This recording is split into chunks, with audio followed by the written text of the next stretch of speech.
todos. Eu sou a professora Naomi, de Geografia do Brasil 2. Como essa disciplina tem uma abordagem econômica sobre o Brasil, irei trabalhar sobre o tema atividades rentáveis na atualidade. Alguns dos setores que mais produzem no país são o agronegócio e os serviços, como o turismo. Veremos quais empresas e locais se destacam nesse setor econômico. Para o agronegócio, temos o açúcar e o álcool com a empresa Cropódia, localizada em Campo Novo do Parecis, Mato Grosso, com um faturamento de 497 milhões de reais. A produção de adubos e defensivos tem como empresa Adufértil, localizada em Jundiaí, São Paulo, com faturamento de 156 milhões de reais.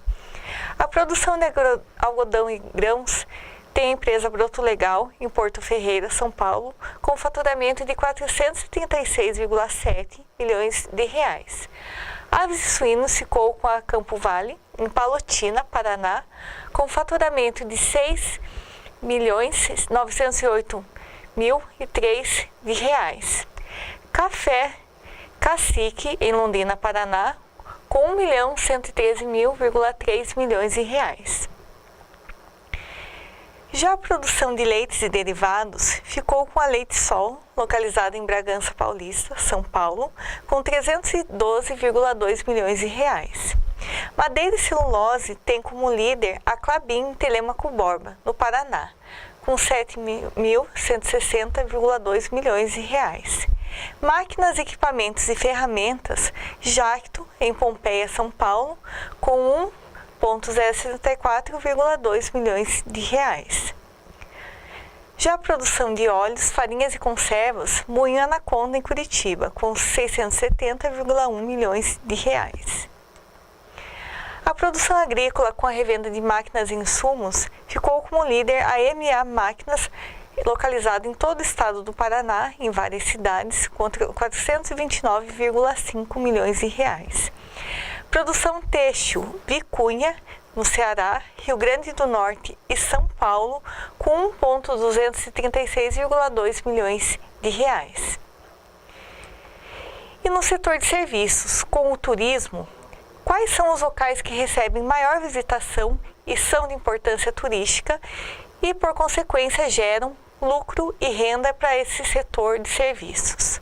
Primeiramente, temos como representantes a região de Pampulha, em Belo Horizonte, Minas Gerais, onde a Unesco a reconheceu como um conjunto arquitetônico como patrimônio cultural da humanidade. Outro representante forte é Brasília, no Distrito Federal, consagrada como patrimônio mundial desde 1987, sendo seu conjunto urbanístico e arquitetônico construído no plano piloto de Lúcio Costa, inaugurado em 1960 por Juscelino Kubitschek. E as obras principais são de Oscar Niemeyer. Na foto destacam-se alguns locais importantes: Praça dos Três Poderes, como o Palácio do Planalto, o Supremo Tribunal Federal e o Congresso Nacional, todos projetados por Oscar Niemeyer. Já outro lugar de destaque seria em Goiás, Goiânia, patrimônio cultural da humanidade, testemunha da ocupação e da colonização do Brasil Central nos séculos XVIII e XIX. As origens desta cidade estão ligadas à história das bandeiras que partiram de São Paulo para explorar o interior do Brasil. Patrimônio mundial em 2001, onde se destacam as igrejas do Rosário, Santa Bárbara e todo o conjunto arquitetônico é formado por Nossa Senhora do Carmo, Nossa Senhora da Abadia e a Catedral de Santana. Diamantina, em Minas Gerais, foi um centro onde ocorreu toda uma atividade de extração de diamantes e mineração no século XVIII e teve um papel importante para a ocupação do interior do país, principalmente a região sudeste. O centro histórico foi tombado pela Unesco em 1999. Outro exemplar importante está na cidade de Ouro Preto, que também teve atividade de exploração de minérios. Vila Rica foi a capital mineira em 1720 e foi palco do movimento pela independência do Brasil, a Inconfidência Mineira. Foi declarado Patrimônio Mundial em 1980, o primeiro bem cultural brasileiro inscrito na lista da Unesco. Olinda, em Pernambuco, ela foi fundada pela colonização portuguesa no Brasil, no século XVI, no período da cana-de-açúcar. Foi tombada pela Unesco com cerca de 1.500 imóveis de diferentes estilos arquitetônicos. Além disto, a vegetação se destaca pela sua diversidade e exuberância. São Luís do Maranhão tem um centro histórico singular.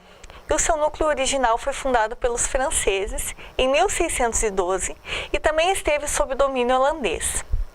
O Centro Histórico de São Luís tem várias ladeiras e tem uma formação de cerca de 4.000 imóveis dos séculos XVIII e XIX.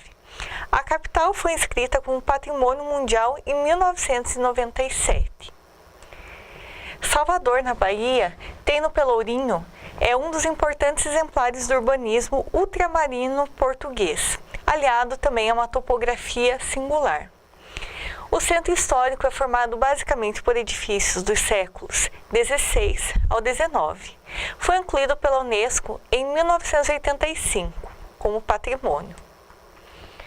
Congonhas, em Minas Gerais, tem no Santuário de Bom Jesus e Matozinhos, construído no século XVIII, é uma das obras-primas do Barroco Mundial, reconhecido pela Unesco em 1985.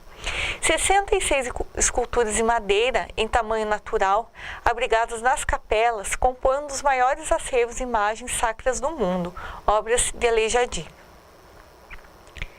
São Miguel das Missões, no Rio Grande do Sul, foi uma originária das missões jesuítas guaranis. Reúne monumentos da antiga missão indígena de São Miguel Arcanjo. Foi território indígena da Argentina.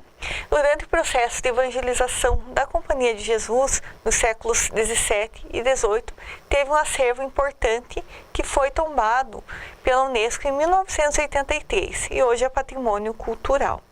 A Serra da Capivara, no Piauí, com o Parque Nacional da Serra da Capivara e cerca de 400 sítios arqueológicos, preservam os vestígios da mais remota presença do homem na América do Sul e também foi reconhecido pela Unesco como Patrimônio Mundial. Ainda inclui-se nessa lista o Rio de Janeiro, considerado Patrimônio Arquitetônico da Humanidade e um dos destinos mais caros do país. Dessa forma, encerramos a nossa videoaula de Geografia do Brasil 2 com as atividades econômicas rentáveis do Brasil no setor de agronegócios e turismo. Tenham bons estudos!